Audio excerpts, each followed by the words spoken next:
বিসমিল্লাহির রহমানির রহিম। আসসালামু আলাইকুম প্রিয় ভিউয়ার্স, আশা করি সবাই ভালো আছেন। আলহামদুলিল্লাহ আমিও ভালো আছি। মুক্তার শখের রান্না থেকে সবাইকে স্বাগতম। তো আজকে আমি তৈরি করব মাছের একটা স্পেশাল রেসিপি। তো আশা করি রেসিপিটি সবার কাছে ভালো লাগবে। যারা মাছ খেতে পছন্দ করেন না তাদের কাছেও এই রেসিপিটি ভালো লাগবে। আর এই মাছের চপটা কিন্তু আমরা একবার বানিয়ে অনেক দিন পর্যন্ত সংরক্ষণ করে খেতে পারবো। তো মাছের চপ বানাতে আমি এখানে প্যানে পানি দিয়েছি, দিয়ে এখানে মাছ দিয়ে দিলাম। আমি এখানে 3 পিস মাছ, 2টো লেস নিয়েছি, তেলাপিয়া মাছ নিয়েছি, হাফ চামচ হলুদ গুঁড়া, হাফ চামচ রসুন পেস্ট আর পরিমাণ মতো লবণ দিয়ে আমি এগুলো ভালো করে মাছগুলো সিদ্ধ করে নিব। পানি এমনভাবে দিতে হবে যেন মাছগুলো সিদ্ধ হয়ে পানিটা শুকিয়ে যায়।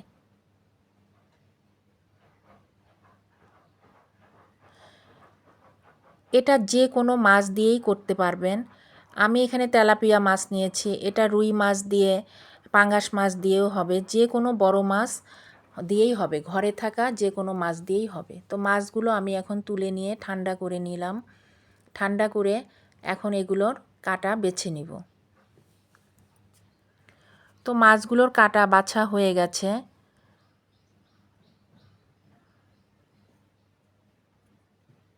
তো আমি একটা প্যানে তেল দিয়ে দিব 2 থেকে 3 টেবিল চামচ।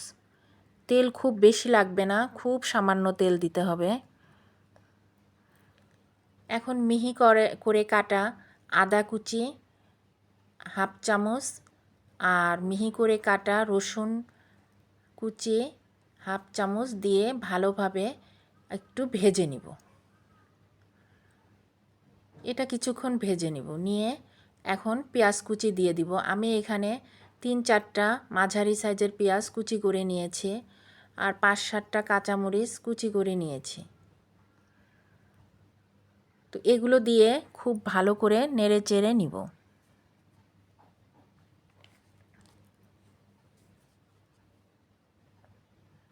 তো পেঁয়াজটা ভালো করে ভেজে নিব, কাঁচা থাকা যাবে না, কারণ এটা আমি অনেক দিন সংরক্ষণ করব, তাই পেঁয়াজটা ভালো করে ভেজে নিতে হবে। তো পেঁয়াজটা ভালো করে ভাজা হয়ে গেলে এখন আমি বেছে রাখা মাছগুলো দিয়ে দিব।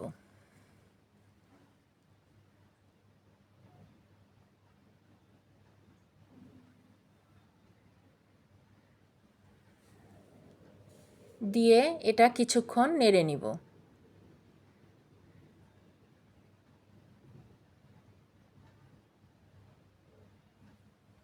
ভালো করে মেশানো হয়ে গেলে এখন আমি 1 টেবিল চামচ ধনিয়া গুঁড়া আর 1 টেবিল চামচ জিরা গুঁড়া দিয়ে দিব।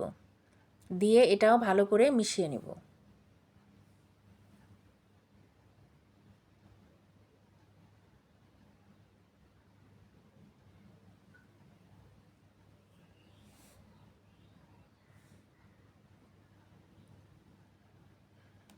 তো এখন আমি আলু সিদ্ধ করে ম্যাশ করে রেখেছিলাম, এই আলু সিদ্ধ এখন দিয়ে দিব। এখানে আমি 3টা আলু সিদ্ধ করে ম্যাশ করে নিয়েছিলাম। এখন পরিমাণ মতো লবণ দিয়ে দিব।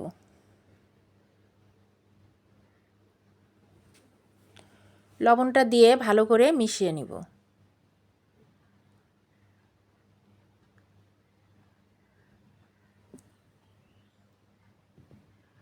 তো এটা ভালোভাবে শুকিয়ে ফেলতে হবে, যাতে মাছ আলুতে কোনো পানি থাকলে তা শুকিয়ে যায়।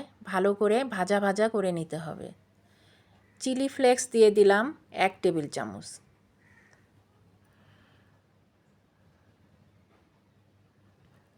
যেহেতু এটা আমি অনেক দিন সংরক্ষণ করব, সেহেতু পানি রাখা যাবে না। তো মাছ আলুতে পানি থাকলে এটা যেন শুকিয়ে নেওয়া যায়, সেভাবে ভাজা ভাজা করে নিব। তো 1 চামচ গোলমরিচ গুঁড়া দিয়ে দিলাম আর 1 চামচ গরম মশলা গুঁড়া দিয়ে দিলাম। এতে সুন্দর একটা ফ্লেভার আসবে। দিয়ে আমি একটু মিশিয়ে নিলাম। নিয়ে এখন 3-4 টেবিল চামচ ধনিয়া পাতা কুচি দিয়ে দেব। দিয়ে এটাও ভালো করে মিশিয়ে নিব।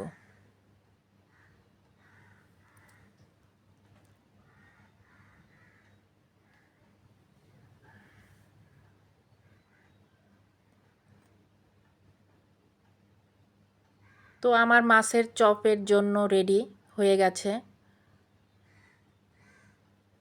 এটা ভাজা ভাজা হয়ে গেছে। এখন আমি এটা নামিয়ে বেড়ে নিব, একটা বাটিতে বেড়ে নিব। তো বাটিতে ঢেলে নিলাম। একটু ঠান্ডা হয়ে গেলে এখানে আমি একটু ছেনে নিব। এখন আমি 2 টেবিল চামচ কর্নফ্লাওয়ার দিয়ে দিব। এটা দিলে বাইন্ডিংটা খুব ভালো হয়, এই জন্যই দেওয়া। এটা না দিলেও চলবে। দিয়ে ভালো করে মিশিয়ে নিব।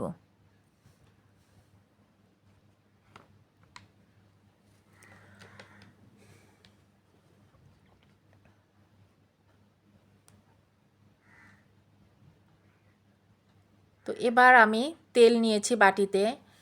তো আমি 2 হাতে তেল ভালো করে মেখে নিব, যাতে চপগুলো হাতে লেগে না যায়। তো এখান থেকে আমি মাছ আলুর একটু পরিমাণ মতো নিয়ে এভাবে চেপে চেপে গোল গোল করে এভাবে চপ আকৃতি করে নিব।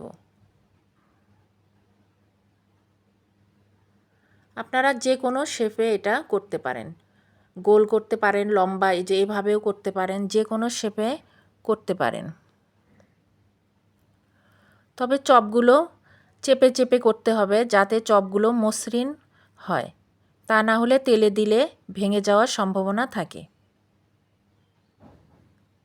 তো আমার সবগুলো চপ বানানো হয়ে গেল। এবার চপের বাহিরের কোটিং করার জন্য আমি এখানে 2টি ডিম নিয়েছি। আর ডিমের মধ্যে আমি 1 টেবিল চামচ কর্নফ্লাওয়ার দিয়ে দিলাম। দিয়ে ভালো করে এটা মিশিয়ে নিব।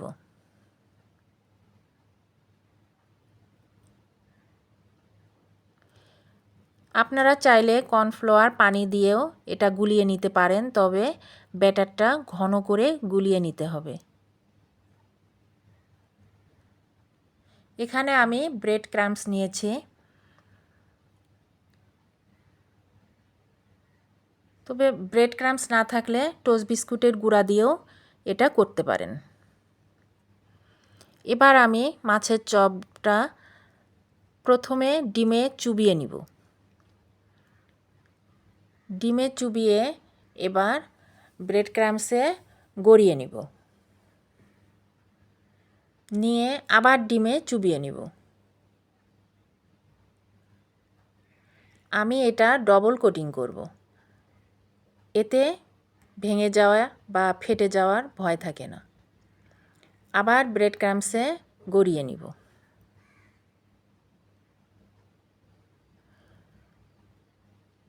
তো এই মাছের চপগুলো 2 বার কোট করে নিলে ভালো হয়। 2 বার কোটিং করে নিলে ভাজার সময় ভেঙে যাওয়ার সম্ভাবনা থাকে না। এবার আমি বাকি চপগুলো ডাবল কোটিং করে নিব। তো আমার চপগুলো বানা হয়ে গেছে। তো আমি এখান থেকে কিছু চপ সংরক্ষণ করব, তাই আমি এখানে একটা এয়ারটাইট বক্স নিয়ে এসে এখানে চপগুলো রেখে একটা পলি দিব, দিয়ে আবার চপ রাখবো।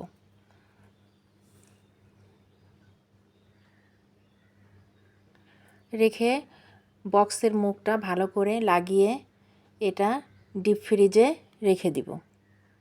এটা আমি 1.5 থেকে 2 মাস পর্যন্ত সংরক্ষণ করে রাখতে পারবো। যখন খেতে ইচ্ছে করবে ফ্রিজ থেকে বের করে সরাসরি তেলে ভেজে নিলেই চলবে। তো আমি এখন চপগুলো ভেজে নিব। এখানে আমি তেল দিয়ে চপগুলো দিয়ে দিয়েছি। চুলার হিটটা হাই করে আমি চপগুলো ভেজে নিব। মাছের চপের মধ্যে যে মাছ, আলু, মশলা আছে, এগুলো কিন্তু আমার রান্না করা, তাই বেশি সময় লাগবে না ভাজতে। চুলার হিটটা বাড়িয়ে এটা আমি গোল্ডেন করে ভেজে নিব।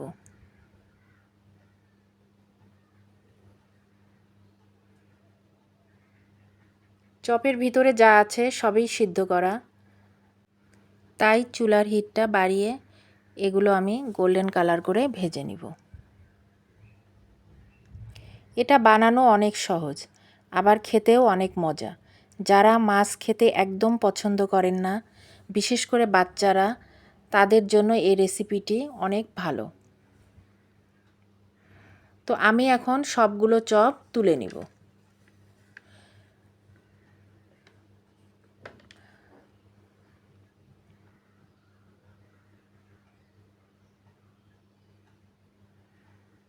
এখন বাকি চপগুলো ভেজে নিব। তো রেসিপিটি ভালো লাগলে একটা লাইক, শেয়ার, কমেন্ট করবেন, একটা সাবস্ক্রাইব করবেন। যারা সাবস্ক্রাইব করেছেন তাদেরকে অসংখ্য ধন্যবাদ। আর যারা আমার চ্যানেলটি সাবস্ক্রাইব করেননি তারা একটা সাবস্ক্রাইব করবেন, বেল আইকনটি চেপে দিবেন, নতুন নতুন ভিডিও সবার আগে দেখতে পাবেন। তো দেখুন কত সুন্দর হয়েছে চপগুলো। আমি একটা ভেঙে দেখাচ্ছি। ভিতরটা দেখুন কতটা, উপরটা কত ক্রিস্পি আর ভিতরটা কতটা সফট হয়েছে দেখুন। তো আশা করি রেসিপিটি ভালো লেগেছে। তো সবাই ভালো থাকুন, সুস্থ থাকুন। আগামীতে আবার কোনো রেসিপি নিয়ে আসব ইনশাআল্লাহ। আল্লাহ হাফেজ। আসসালামু আলাইকুম।